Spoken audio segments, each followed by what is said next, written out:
Pemirsa, kita kembali lagi dalam podcast Polri Presisi masih bersama dengan narasumber Ines yang luar biasa. Ada AKP Didin Komarudin SHMH, Kapolsek Cijeruk Polres Bogor dan juga Bribka Yunas Yahya, personel unit patroli Polsek Cijeruk. Nah, izin Bapak, saya kembali lagi ke Mas Yunas. Mas, bagaimana sih Mas ide awalnya? Kan Mas yang melihara si Oyen. Sampai akhirnya ini Mas mengajak dia untuk ikut patroli. Jadi berawal dari keresahan, Bu. Oh gitu. Keresahan. Jadi di lingkungan wilayah hukum banyak sekali anak-anak muda yang kebut-kebutan atau disebut Gen Z. Di mana anak-anak muda atau Gen Z itu ketika dikasih tahu, jangankan sama orang yang tidak dikenal atau orang yang tidak memiliki hubungan darah, sama orang tuanya sendiri atau sama ibunya sendiri pun, ya maaf kasarnya nggak mau didengerin ya. Jadi saya uh, berpikir bagaimana caranya biar mengajak anak-anak muda atau Gen Z untuk tertib berlalu lintas agar terhindar dari membahayakan orang lain dan diri sendiri seperti itu. Jadi saya ingin menjalin atau membangun hubungan chemistry antara kami pihak kepolisian dengan Gen Z seperti itu, sehingga akan lebih mudah himbauan-himbauan atau pesan-pesan yang kita sampaikan ini diterima oleh mereka. Demikian, Bu. Contohnya gimana tuh kalau kalau kan yang tadi kan disampaikan bahwa ingin merubah dalam artian merubah masyarakat, kemudian dengan mengajak si Oyen. Jadi si Oyen ini menjadi figur baru seperti itu? Kurang lebih seperti itu, Bu. Jadi ketika kami menghampiri anak-anak muda, maka sebelum kami mengucapkan salam, mereka sudah mendahului untuk mengucapkan salam atau menyapa kita semua. Seperti itu. Jadi suasana lebih mencair, lebih enak diajak ngobrol agar pesan-pesan atau himbauan-himbauan kita bisa diterima oleh mereka. Demikian. Oke, tapi si Oyen itu pernah ngambek nggak sih kalau misalnya diajak patroli? Alhamdulillah Soya itu tipe kucing yang sangat tenang, Bu. Dia jinak juga nih? Jinak, sangat jinak. Dia kalau lihat yang orang baru kayak gitu juga nggak apa-apa? Bahkan digendong sama orang baru pun dia mau. Oh, oke. Di salah satu tayangan tuh beberapa kali sih sebenarnya ya. Ini kan si Oyen kan pakai pakaian polisi ya. Ini kalau boleh tahu nih pakaian polisinya itu memang beli atau bikin atau seperti apa? Pakaian polisinya sengaja saya bikin. Kebetulan saya punya saudara yang kerja di jahit Oh, gitu. oh gitu. Jadi biar biar menghadirkan sosok polisi baru ini melalui si Oyen ini ya. Contohnya di sini nih gitu ya. Oke, oke. Baik. Pak, izin Pak, saya bertanya kembali ya Pak ya. Pak, patroli dialogis, ini kan adalah salah satu langkah strategis yang diambil juga, yang informasi yang saya dapatkan dari Polsek Cijeruk ini untuk meningkatkan interaksi dan juga komunikasi antara polisi dan juga masyarakat. Nah, bagaimana ini Bapak untuk memberikan arahan kepada para personil? Ya, saya memberikan arahan dalam patroli dialogis itu yang pertama kita, harus memperhatikan sikap tampang dulu ya. Jadi ketika kita bertemu dengan masyarakat, ketika kita sikap tampangnya bagus, kemudian attitude-nya bagus, masyarakat akan lebih welcome gitu ya, memberikan informasi-informasi terkait gangguan Kamtibmas. Kemudian, tunjukkan sikap jangan arogan kepada masyarakat, kemudian jangan egois ya, apapun kritikan masyarakat kita terima, gitu. Jangan sampai kita itu anti kritikan, nggak boleh seperti itu. Kita terima untuk membangun dan kita memperbaiki diri, ya apa yang salah. Nah itu yang sering saya tekankan. Kemudian sesuai dengan atensi pimpinan juga, jangan menggunakan narkoba ya, kemudian judol ataupun kita harus dalam menggunakan medsos itu ya harus mempunyai apa kandungan positifnya atau kandungan edukasinya. Jangan sampai kesannya kalau menggunakan medsos itu ada sesuatu yang kita harapkan apalagi terlebih dari material gitu ya, itu akan menjadi stigma negatif buat masyarakat. Itu yang sering saya tekankan. Mungkin itu aja, Mbak Ines. Baik, kemudian Pak, bagaimana jajaran Polsek Cijeruk ini dalam menyampaikan pesan-pesan Kamtibmas kepolisian kepada warga, tentunya agar selalu menjaga keamanan rumah, lingkungan, dan sekitarnya seperti apa? Oh ya, kita sering menyampaikan kepada masyarakat melalui momen pada saat apa ya, camat, kades, para RT RW. Nah, itu kita sampaikan pesan Timmas adalah meningkatkan pamswakarsa. Tuh. Kemudian pada saat kita ketemu door to door dialogis yang dilaksanakan oleh Babinmas ya, kita sampaikan ke sama-sama Kaktimas agar selalu menjaga wilayahnya, rumahnya, dan jangan lelah ya dalam menjaga situasi. Kemudian kita sampaikan juga pesan Kaktimas dengan melalui pemasangan banner.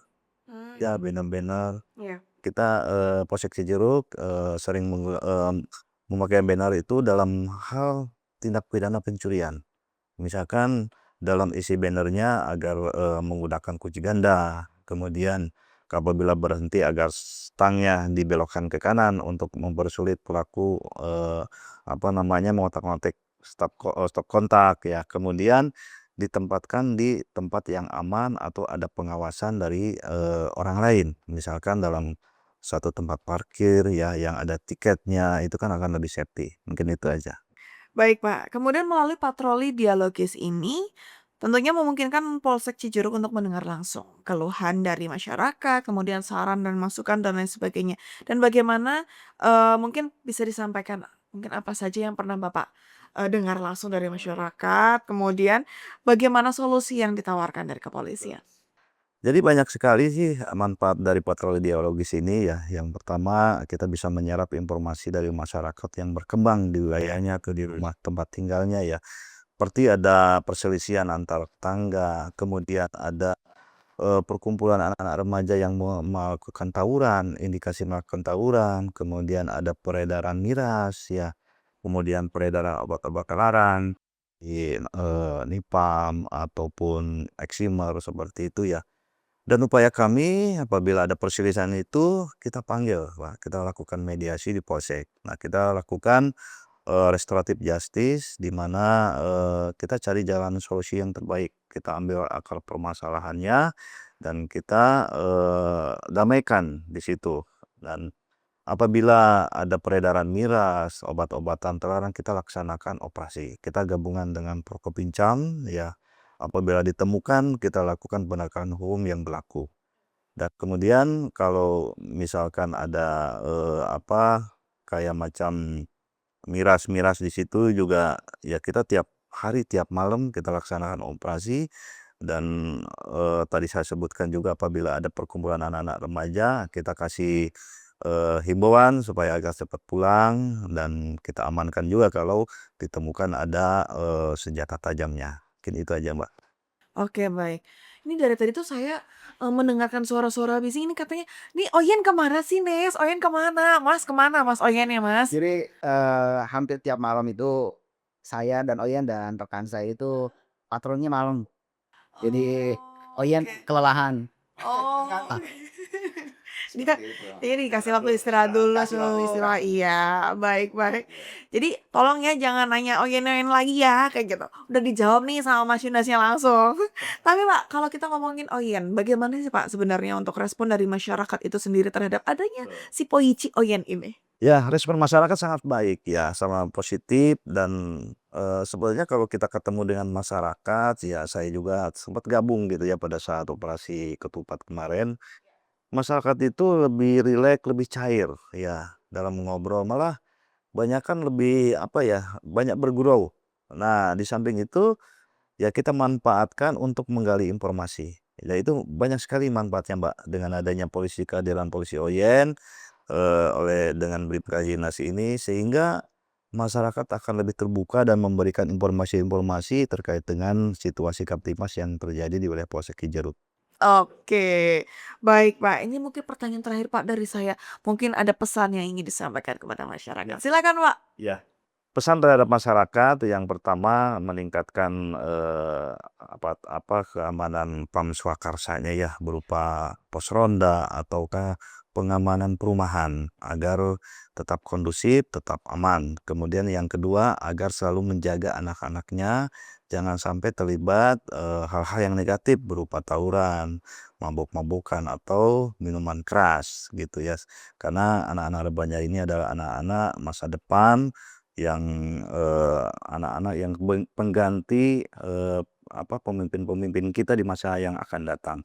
Kemudian yang ketiganya agar, tertib lalu lintas, ya menggunakan helm, kemudian taati peraturan lalu lintas agar supaya aman di perjalanan dan selamat nyampe ke rumah.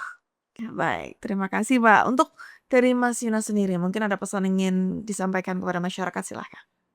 Saya ingin berpesan kepada masyarakat khususnya Gen Z atau anak-anak Iya. muda agar kita harus selalu berhati-hati dalam berkendara. Karena kecelakaan itu terjadi hanya 1 detik, tetapi akibatnya bisa sampai seumur hidup. Baik. Baik, terima kasih Ya. Pak Didin dan juga Mas Yunas untuk kehadirannya dalam podcast Polri Presisi. Mudah-mudahan kita diberikan kesempatan lagi untuk bisa berbincang ya, Pak. Amin. Baik, pemirsa, sekian untuk perbincangan saya bersama dengan Pak Didin dan juga Mas Yunas, dan sayang sekali kita belum bisa menghadirkan Boyci Oyennya, ya nggak apa-apa. Tapi tenang aja, kita akan kembali lagi. Dan terima kasih untuk kebersamaannya. Mohon maaf dan salam presisi.